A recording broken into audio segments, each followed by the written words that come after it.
Yesterday, the Congressional Medal of Honor was awarded to the heroes of Flight 93. It's on display this weekend at the Flight 93 Memorial, and it will be stored after this display until our Visitors and Information and Learning Center is opened in September of next year.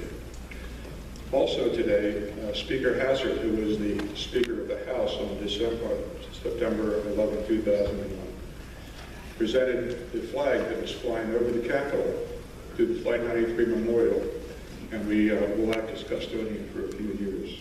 At 8:46 in the morning of September 11, 2001, the United States became a nation transformed. An airliner traveling at hundreds of miles per hour and carrying some 10,000 gallons of jet fuel plowed into the North Tower of the World Trade Center in Lower Manhattan. At 9:03, a second airliner hit the South Tower.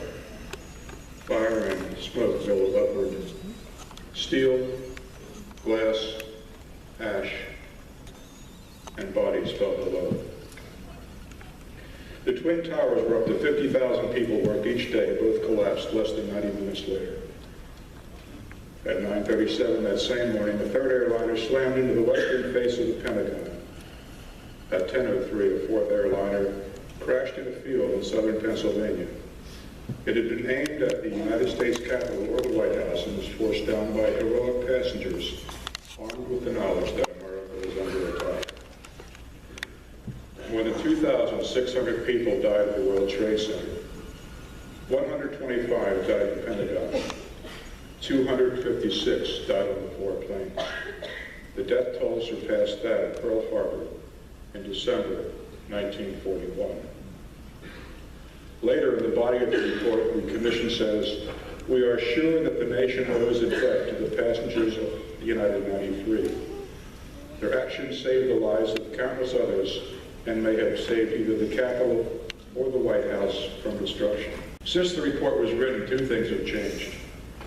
The death toll was adjusted upward to 2,977.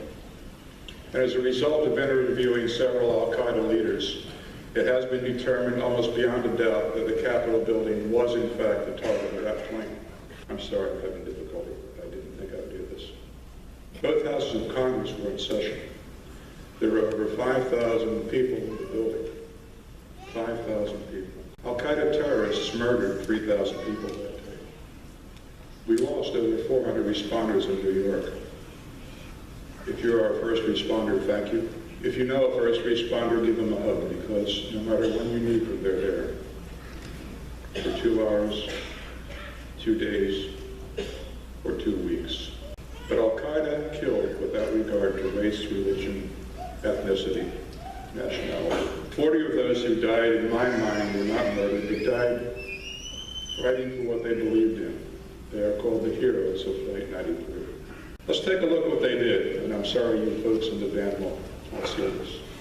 8:42 a.m. was the takeoff from Newark, New Jersey. 44 people got on the plane, crew of 7 passengers and 4 terrorists. The passengers expected a routine 5-hour and 35-minute flight to San Francisco. The terrorists had other things in mind. Now, what brought the heroes of Flight 93 time is the fact that their departure was delayed by 40 minutes because of air traffic. And the other planes were hijacked in either 30-minute or 15-minute increments after the departure time. For some reason, 93 was hijacked 46 minutes after departure. So those two times put together gave those people the gift of time to understand what's going on. So 8:42 a.m. was the takeoff. 8:46, 4 minutes later, Flight 11 strikes the North Tower of the World Trade Center. At 9:03, Flight 175 strikes the South Tower of the World Trade Center. Now that's important because at 10:03, 1 hour later, is when Flight 93 crashed. And it was all over. But we didn't realize it then. By that time, I was feeling in the air traffic world that I was living in the Tom Clancy novel, because anything that was impossible seemed to be happening. At one time, we thought there were a dozen airplanes missing. So there was a lot of great uncertainty and somewhat more than dis-ease in the air traffic system. 9:28 was the most likely time of the terrorist takeover. The reason we don't know exactly From 9:28 to 10:03, when Flight 93 crashed, is 35 minutes. The cockpit voice recorder is in a loop of 30 minutes. And when the cockpit voice recorder was recovered from the crash site and activated, it was quite evident that the terrorists were in control. Also at 9:28, the controller at the facility called Cleveland Center, which is the parent radar facility at Pittsburgh Airport, saw an abrupt change in altitude, a climb of 700 feet, and then a very slow descent back.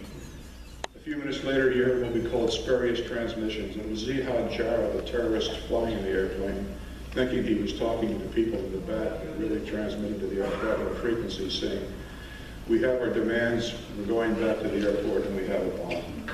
Please remain seated." Almost immediately, a dozen people on that plane started making phone calls. And the first one to call was Sandy Bradshaw, who was one of the flight attendants on board. She called a pre-programmed number at United Airlines to report the hijacking, and she was described as being very calm and professional. Later on in the flight, she called her husband, who was a U.S. Airways pilot at her home in North Carolina. And she told him that the passengers had learned about the towers being on fire and being struck, that they were making a plan and they were going to vote on it to take the airplane back.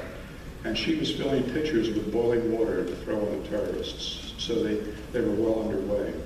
Also, he tried to help orient her because she couldn't tell where they were. They were trying to wait until they were over a rural area to attack the cockpit because they were concerned about people on the ground. At 9:37, Flight 77 strikes the Pentagon. At 9:44, two things happened. Todd Beamer completed his phone call, and Pittsburgh Tower was notified of the hijack.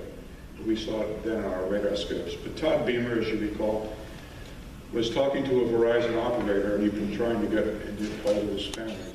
And he told her about them and how much he loved them, and asked her if she would call him if he didn't make it and tell him of his love. And she agreed to, of course. They said the Lord's Prayer together. And when they were done, she heard the words, "Are you ready? Okay, let's roll." Also at that time, Sandy Bradshaw was on the phone with her husband, and she said, "Everybody's running up to first class, I've got to go, bye."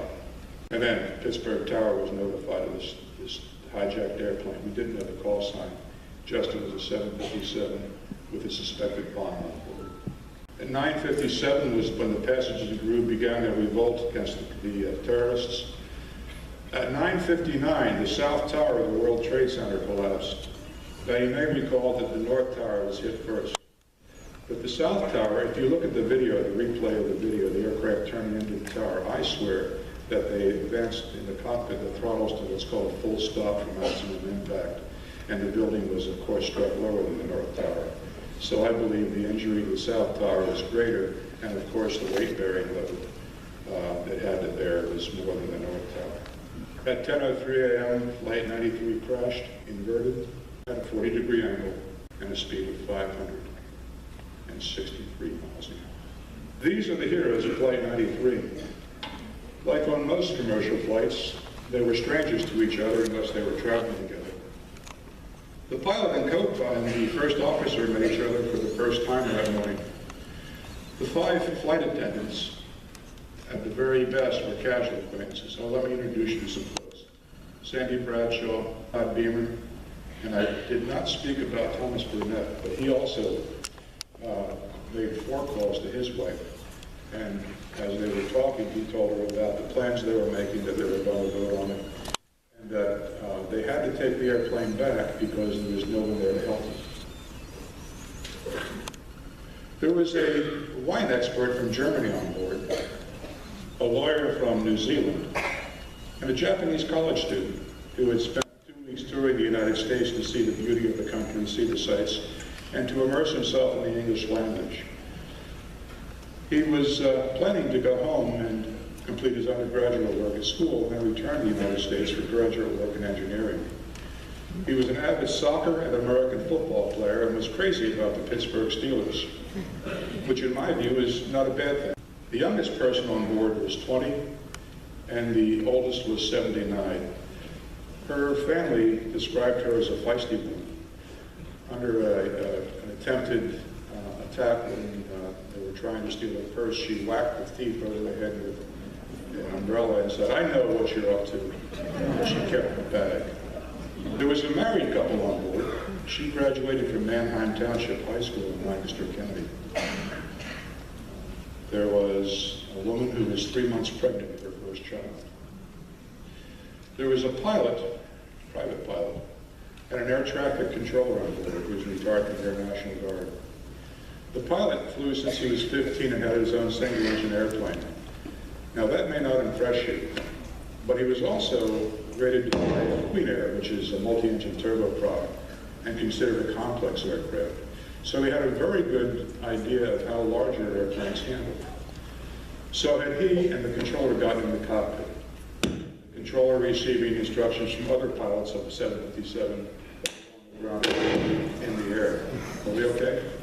And the controller had been able to talk on the radio while the pilot flew the plane. They had a very good chance of landing that thing, especially with the auto-land system that was on board. They were a toxic group, but the terrorists didn't know it. There was a core of businessmen and executives on board who were all type A personalities. They weren't the kind to sit around waiting for something to happen. They were the kind who made things happen. A lot of them were very successful high school and college athletes as well. One of the flight attendants was a police officer prior to joining unit. There was a rugby player on board. Anybody ever see a rugby match? They try to kill each other. This gentleman stood 6 feet tall, weighed 240 pounds, and was all muscle. He ran with the Bulls in Pompaloma. There was a nationally recognized black belt in judo as well as collegiate soccer champion. He was known nationwide. There was a gentleman from the Fish and Game Commission on board who was schooled in law enforcement technique and close order combat. There was oh, by the way, the air traffic controller was 62 years old, but he ran 3 miles every day. And there were a total of 3 wrestlers, including him on the airplane. There was a steel worker on board, an iron worker who helped build the World Trade Center. When he was a young man, he was a paratrooper in the 101st Airborne Division. He learned several forms of martial arts and combat, which he taught and practiced throughout his life. These are the heroes of Flight 93. In the last 35 minutes of their lives, they made 37 phone calls. They knew if they did nothing, they would die. They made a plan and they voted on it. They actually voted on it. They armed themselves with what they could, including boiling water from the cabin. Stood up as one and looked evil in the eye. At the very edge of an abandoned strip mine just outside of Shanksville, Pennsylvania, the pit that was left was about 30 feet across and 15 feet high. The plane burrowed into 35 feet. The FBI made an 85 by 85-foot square around the crash site and excavated to 40 feet to make sure they didn't miss anything. At 35 feet, they stopped flying the aircraft. And this dark building is a visitor's shelter. On the outside, all the colors are whites and creams, commemorate pre-9/11. A 17-ton boulder, the size of a good-sized sedan, was found and appropriately placed on the crash site. Bill Clinton, when he was talking at a fundraiser for the memorial, talked about Thucydides, the ancient Greek historian who recorded the events of the Peloponnesian War. And this is what he said: "The bravest are surely those who have the clearest vision of what is before them in glory and danger alike, and yet notwithstanding go out to meet it." New Hampshire, Concord, and Lexington, except they weren't set there, nor were they volunteers. They just happened to be there. They stood up. These are the heroes of Flight 93. Then there's 40 ordinary people who sat down as strangers, stood up as one, and looked evil in the eye, and they stopped it.